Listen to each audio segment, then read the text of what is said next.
भगवान ने कहा दुर्योधन मैं तेरे घर नहीं खा सकता, तेरे हृदय में यदि मेरे प्रति प्रेम होता तो मैं जरूर खाता। भगवान बोले मैं वहां कभी नहीं खाता जहां सामने वाला खिलाने का घमंड रखे कि मैंने खिलाया। जहां खिलाने वाला खिलाने का घमंड रखे उस अन्न को मैं स्वीकार नहीं करता। भगवान ने दुर्योधन के 56 भोग त्याग दिए और विदुरानी के घर गए। काकी बड़ी भूख लगी है, एक खिला रहा है तो खा नहीं रहे और दूसरे के घर जाकर मांग रहे हैं, माँ बड़ी भूख लगी है, काकी कुछ खाने को दे दे। काकी बोली अभी तो कुछ नहीं है, साग पक रही है कन्हैया। तो मैया गई और बगीचे से फल केला तोड़ कर लाई और वो भाव में ऐसी डूब गई काकी कि उसे पता ही नहीं चला कि छिलके कहाँ हैं और फल कहाँ है। छिलका छीलती, केला का फल फेंकती और छिलका कृष्ण को देती और भगवान उनके प्रेम में डूबकर छिलकों का भोग लगाते हैं। ये भगवान है। न जाने कौन से गुण पर दया निधि रीझ जाते, यही सदग्रंथ कहते हैं, यही हरिभक्त गाते हैं। नहीं स्वीकार करते वो निमंत्रण दुर्योधन का, नहीं स्वीकार करते वो निमंत्रण दुर्योधन का। विदुर के घर पहुंचकर भोग छिलकों का लगाते हैं। न जाने कौन से गुण पर दयानिधि रीझ जाते। बड़े दयावान हैं भगवान। काकी भगवान को छिलका, अच्छा बेचारी उस काकी की भी तो गलती नहीं थी विदुरानी की, वो तो भाव में डूब गई। पता नहीं चला ना उसे कि वो मैं छिलका खिला रही हूं कि केला खिला रही हूं। वो तो कन्हैया के प्रेम में विह्वल हो गई, बह गई और वो बेचारी छिलका देती गई। और धन्य है भगवान के एक बार नहीं कहा कि काकी जी कोई छिलका भी खाता है क्या, नहीं, एक बार नहीं बोला और उनके छिलकों को खाया। ये देखो भगवान की दयालुता।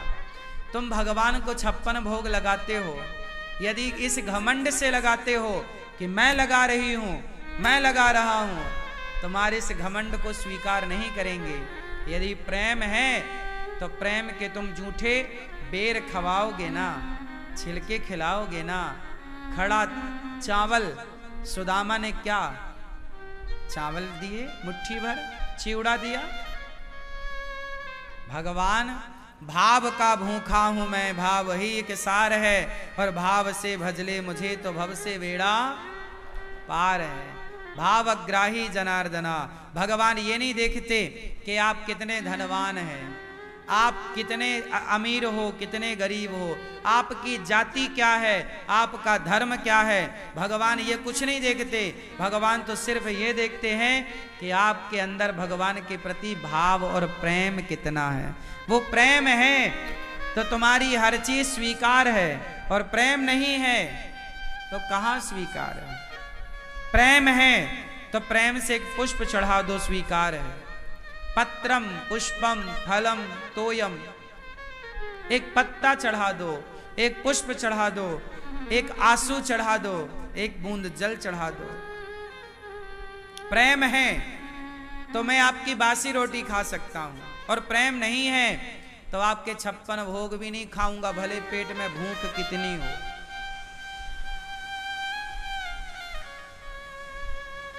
क्यों खाएं? प्रेम मोहन प्रेम बिना नहीं मिलते, चाहे कर लो कोटि उपाय।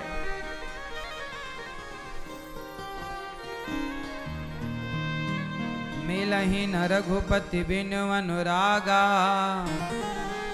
किए जोग जप ज्ञान विरागा। भगवान प्रेम में रीझ गए। काका जी आए, विदुर जी 56 भोग बाजार से लेकर, अरे विदुरानी ये तूने क्या खिलाया, छिलके। अब 56 भोग परोसा और काका जी अर्थात विदुर जी ने भगवान को दिए। 56 भोग खाते हुए कन्हैया ने कहा, काका जी जो स्वाद मुझे आपके काकी जी के छिलकों में मिला वो स्वाद आपके 56 भोग में नहीं है। वाह! ये है भगवान का स्वभाव। इसलिए आप लोग भगवान को भोग लगाया करो ना, तो जो आपके पास है श्रद्धा प्रेम से वो स्वीकार कराओ। हे नाथ, यही है। हम तो नमक रोटी खाएं तो नमक रोटी का भोग लगाएं, अचार रोटी खाएं तो अचार रोटी, 56 भोग खाओ, जो खाओ भोग लगाओ, वही भोग लगाओ। आप लोग थोड़ा कपट करते हो भगवान के साथ। क्या कपट करते हो? आप लोग भगवान के लिए ना रूखा सूखा बना के खवा दे, पहले तुम खाओ, फिर अपने लिए बढ़िया छौंका लहसुन का, जीरा का और प्याज का अलग बनेगी अपने लिए दाल साग। भगवान को अलग सूखा बना के थोड़ा थोड़ा। शक्कर, कुछ लोग भगवान को क्या खिलाते हैं? शक्कर। हाँ, इतनी सी कटोरी होती है, इतनी सी शक्कर उसमें दे। भगवान को पूड़ी बना दी, पूड़ी जरा सी इतनी अठमाई, भोग लगाया। और अपने लिए क्या मैया? ओ महाराज जी, हमारा थोड़ा स्वाद अलग है। हाँ, स्वाद बड़ा अलग है तुम्हारा।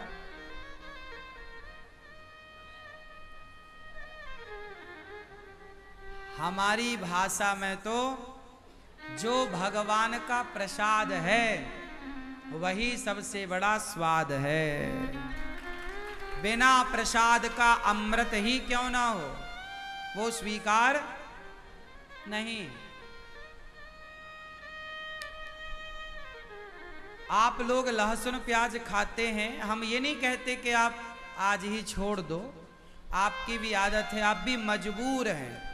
जहां जाते हैं आपको लहसुन प्याज मिल ही जाती है, लेकिन फिर भी बाहर का तो एक देखो अलग विषय है कि आप घर के बाहर क्या करते हैं, वो अलग विषय है। लेकिन मुझे आप एक बात समझाओ कि जब आप भगवान को कुछ और भोग लगाते हैं, अपने लिए कुछ और बनाते हैं, तो ये भगवान के साथ कपट हुआ कि नहीं?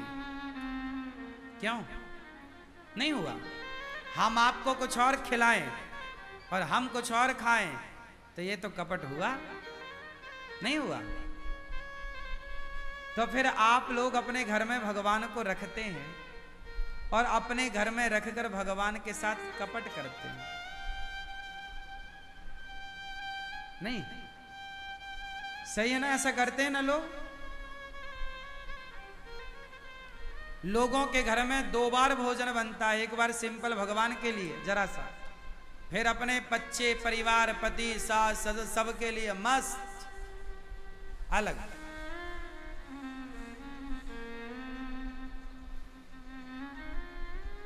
ऐसे तो श्रवण कुमार की पत्नी करती थी। श्रवण कुमार की पत्नी अपने पति को अलग बनाकर खवाती थी और अपने सास ससुर के लिए अलग बनाती थी। अपने सास ससुर के लिए मट्ठे की छाछ की खट्टी खीर बनाती थी, महेरी सफेद, और अपने पति के लिए दूध में चावल डालकर मिश्री डालकर पकाकर खीर बनाती। दोनों दिखने में एक सी थी। एक चावल छाछ में पकता था, मट्ठे में मही में, और दूसरा चावल दूध। जो चावल दूध में पकता है वो खीर है। और आप बताओ कि आप लोग भी कभी ये बनाए हो ना, छाछ में चावल डालकर उसे पकाओ। आप क्या बोलते हैं उसे आपकी भाषा में? हमारे यहां महेरी बोलते हैं। तो जो श्रवण कुमार की पत्नी है वो दूध में चावल डालकर खीर बनाती है पति के लिए, और छाछ में चावल और नमक डालकर खट्टी वाली महेरी बनाती है सास ससुर के लिए। एक दिन क्या हुआ, और दोनों दिखने में एक से दिखते हैं ना। श्रवण कुमार सामने खाते पिता के, और वो ये सोचते कि मेरी पत्नी रोज खीर बनाती है मेरे पिता के लिए। एक दिन क्या हुआ कि पिता की थोड़ी थाली गरम, तो श्रवण कुमार ने अपनी थाली पिता को दी और पिता की थाली, तो जब पिता की थाली खुद ली तो पिताजी ने जब खीर खाया, क्योंकि श्रवण कुमार की थाली में तो खीर थी, तो जब खीर खाया तो पिताजी बोले, बेटा श्रवण, आज क्या घर में कोई उत्सव त्योहार है क्या? नहीं पिताजी। क्यों? अरे आज घर में खीर बनी है। श्रवण कुमार बोले, खीर तो आप रोज खाते हैं, मैं रोज देखता हूं। पिताजी बोले, बेटा खीर थोड़ी खाता हूं मैं तो महेरी खाता हूं रोज, खट्टी वाली। ना पिताजी। अब पिता की थाली श्रवण कुमार ने चखी तो वो खट्टी वाली। श्रवण कुमार के पिता ने कहा, बेटा बरसों से आज, कई वर्षों बाद पहली बार आज खीर खाए हैं। श्रवण कुमार समझ गए कि मेरी पत्नी मेरे पिता के साथ कपट करती है, मेरी पत्नी मेरी माता के संग कपट करती है। चूल्हे की तरफ, रसोई की तरफ गए तो उनकी पत्नी ने एक ऐसा बर्तन बना रखा था कि उसका मुंह तो एक था, बर्तन तो एक था, पर अंदर एक तरफ महेरी पकती थी और एक तरफ खीर पकती थी, पेट दो थे, ताकि उसका पति कभी पकड़ ना पाए। पर चोरी तो आज नहीं कल पकड़ी ही जाएगी।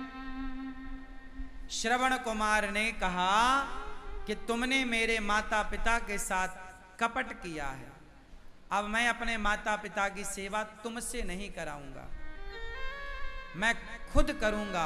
उस दिन से श्रवण कुमार अपने माता पिता को लेकर 4 धाम की यात्रा के लिए निकल गए, कंधे पर बिठाकर।